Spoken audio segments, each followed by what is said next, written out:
చెప్పారా? ఏం చేయాలా సార్ మాకే వారమైంది మోటార్లు కాలిపోయినాయి ఎవరు అధికారులు ఎవరు పట్టించుకుంటారు డీపీ పోయింది మేము ఆడ అంకుల్లోనే ఆడ పోయి వేసుకొచ్చుకుంటానేమో మా సమస్య ఇట్లుంది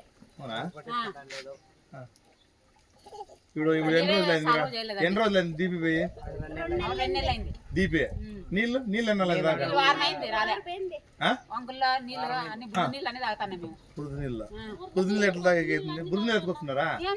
డ్రమ్లు వేసి ట్రాక్టర్ వేసుకొచ్చుకుంటాను ఇట్లుంది ఏమో మీరే తీసుకోవాలి. ఆఫీసర్లు ఎవరు రాలేదా? మెంబర్లు ఆఫీసర్లు ఎన్ని రోజుల నుండి ఇట్లా? వారమైంది ఎవరు నీళ్ళ సమస్య అనేది ఎవరు అడుగుతాను.